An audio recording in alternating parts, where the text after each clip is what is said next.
जय श्री कृष्णा, जय श्री राधे, जय भोलेनाथ। आज मैं आपको हमारी साधना शिविर की ओर से और हमारे आचार्य जैन कटारा चैनल की ओर से स्वागत के साथ साथ एक दिव्य साधना आपको बता रहा हूँ भगवान शिव पार्वती की। ये 21 दिन की वो अनुपम और दुर्लभ साधना है कि मैं दावे के साथ कह सकता हूँ कि कोई भी जो इम्पॉसिबल वर्ड है, इम्पॉसिबल में ये आप ना कहें कि हम बहुत बड़े जो कामना कर लें, लेकिन हाँ, घर में इम्पॉसिबल कई चीज़ क्या हो जाती हैं।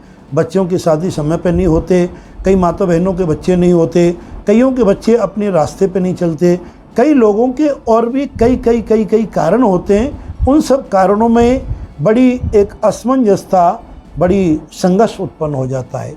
ऋण का बढ़ जाना, शत्रुओं का प्रकोप होना, कोई असाध्य बीमारियां होना, इन सब चीज़ों में एक ऐसी में अपूर्व और गुप्त और दिव्य साधना का मैं आज आपको एक विधान बता रहा हूँ। उस विधान के करने से ये मैं गारंटी से यूँ कह सकता हूँ कि मैंने जिन लोगों को कराया जहाँ उम्मीद नहीं होती है, डॉक्टरों ने जहाँ कहा कि बच्चे की संभावना नहीं है, फिर भी कुछ समय के पश्चात उनके घर में बच्चों की किलकारी आने लगी, अर्थात बच्चों का जन्म हुआ। जहाँ पर लगा कि नौकरी नहीं लग सकती वहाँ नौकरी लगी, या जहाँ पर पति पत्नी के इतने विरोधाभास को चलते तलाक की पोजीशन हुई, ये साधना करने पर सुलह हुआ। और तो और इस साधना में तलाक होने के बाद, तलाक ग्रांट होने के बाद 2 साल के बाद पुनर्मिलन की भी 1-2 घटनाएं हैं। उनका जीवन आज तक स्वच्छ चल रहा है। तो प्रिय बंधुओं, ये इतनी साधना बहुत ज़्यादा कठिन तो नहीं है, लेकिन थोड़ी तो कठिन है। हमें प्रभु तक जाने के लिए थोड़ा तो साधना करनी ही पड़ेगी। तो साधना का मैं क्रम बता रहा हूँ।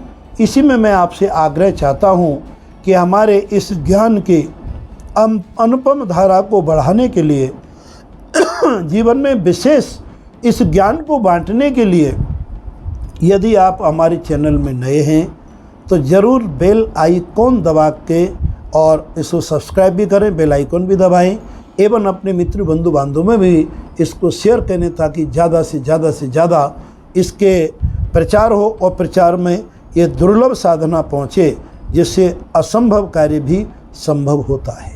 देखिए, मैं आपको हमेशा बता रहा हूँ 3 चीज़ें। श्रद्धा भक्ति अपनी जगह पर हैं, उनके बिना तो कोई काम की साधना होती नहीं।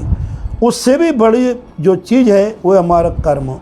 खाली इन उपायों को करके आप निश्चिंत ना हो जाएं कि हमने उपाय कर लिया, भगवान अपने आप आकर के हमारा काम कर देंगे। तो भोजन तो भगवान दे देंगे, लेकिन तोड़ के चाबना तो आपको ही पड़ेगा। अर्थात कर्म करना आप न भूलें, इस बात को जरूर गांठ बांध लें। अब मैं साधना के क्रम में प्रवेश कर रहा हूं, जो थोड़ी सी कठिन है लेकिन अति उत्तम है। एक रहस्य की बात ये हमारे संपूर्ण धरा मंडल पर जिस देश में आप रहते हो, उसी देश के टाइमिंग में आपको ये बता रहा हूँ जो समान होती है।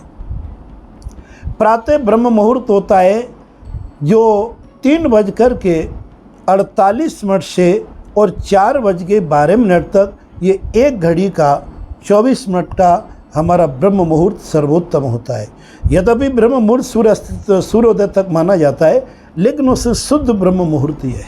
अब करना क्या है आपको ब्रह्म मुहूर्त में कि आप उस हिसाब से जगें कि स्नान वगैरह करके नित्य क्रिया से निवृत्त होकर के आप 3:45 बजे यानी 2-4 मिनट पहले ही अपने भगवान के समक्ष पहुंच जाएं। पूरब में मुँह करें, घी का दीपक जलाएं और भगवान शिव पार्वती का दोनों का जोड़े से चित्र लगाएं। घी का दीपक जला के भगवान को प्रसाद भी लगाएं तो आपकी बहुत खुशी होगी। फल आदि चढ़ाएं भगवान पे तो और भी खुशी होगी। फूल माला पहनाएं तो अत्यंत खुशी होगी। उसके बाद आप अगरबत्ती जलाओ ना जलाओ आपकी इच्छा पर है, लेकिन घी का दीपक अग्नि साक्षी जरूरी है। पूर्व में बिल्कुल आप घड़ी को ध्यान में रखते हुए अपने नेट से घड़ी को मिला करके 4:46-47 पर ही बैठ जाएं, क्योंकि इस एक घड़ी में हर देश में जो टाइम होगा वो टाइमिंग डिफरेंस है। तो हर देश का टाइम लेकिन आपको मानना एक ही टाइम है, ये स्पष्ट कर रहा हूँ। तो आप हर देश में कहीं भी रहते हैं, वहाँ पर हमारे भोले भगवान सर्वत्र है। जो भागवतम का प्रमाण है कि तैनेव सत्य मानेनो सर्वज्ञो भगवान हरि पात सर्व स्वरूपेषु सदा सर्वत्र सर्वदा हर जगह है, लेकिन कुछ समय पर हमें आसानी से मिल जाते हैं, सब स्थानों पर है। ऐसा बैठ कर के और भगवान शिव पार्वती को नमन करें, अपने गुरु देवता को नमन करें, जिस गांव में आप रह रहे हैं उस ग्राम देवता को भी नमन करें, जिस एरिया में क्षेत्र में रह रहे हैं क्षेत्रपाल आदि क्षेत्रीय देवताओं को नमन करें, और अपने माता पिता के चरणों का नमन करके ओम नमः शिवाय जप करें 5 बार। फिर भोलेनाथ से बोले, हे भोलेनाथ, मेरे ग्रस्त जीवन में ये समस्या आ रही है।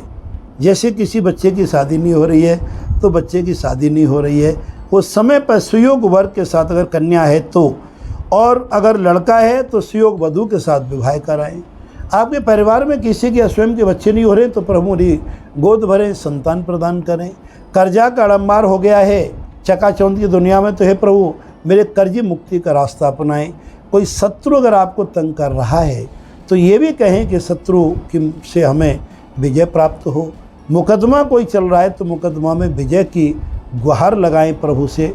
अन्य जो भी आपकी मनोकामना जो भी करनी है, बस गुहार लगा के फिर आपको 24 मिनट एकदम रीढ़ की हड्डी सीधी रख करके ओम नमः शिवाय, ओम नमः शिवाय, ओम नमः शिवाय, ओम नमः शिवाय, इस मंत्र का आपको लगातार जपते चले जाना है। क्यों ऐसा करना है? ये हमारी किंवदंतियाँ हैं, लेकिन इसमें कुछ धरामंडल के यानी आधार भी है। आधार क्या है कि इस समय पर 3:45 यानी 3:48 से 4:12 के बीच में रोज़ हमारे भगवान भोलेनाथ कहीं ना कहीं पहुंचते हैं, और इन 21 दिनों में ज़रूर आपके पास पहुंचेंगे। तो माता बहन जो करना चाहें तो अपने मासिक धर्म से निवृत्त होकर करें, ताकि 20 दिन में कोई 21वें दिन कोई अड़चन ना आए। पुरुष करें तो कभी भी सोमवार से शुरू कर दें, किसी भी दिन शुरू कर दें। एक ही जगह पे साधना करनी। अगर आपको बीच में जाना पड़ जाए तो आपका परिजन भी कोई आपकी जगह पर उस साधना को कैरी ऑन कर सकते हैं। उचित रहेगा कि एक ही व्यक्ति करें और उस समय को निर्धारित करके करें, तो आप देखेंगे आपके जीवन में कितनी उन्नति, कितनी सफलता, कितनी प्रगति तो होगी। जो एक असंभव काम को लेकर आप चल रहे हैं वो काम मेरे भोलेनाथ सहज में बना देंगे, इसमें कोई संदेह नहीं है। तो आज की वीडियो में प्रिय बंधुओं इतना ही बताऊंगा। जय श्री भोलेनाथ, जय माता पार्वती, जय श्री कृष्णा एवं जय श्री राधे।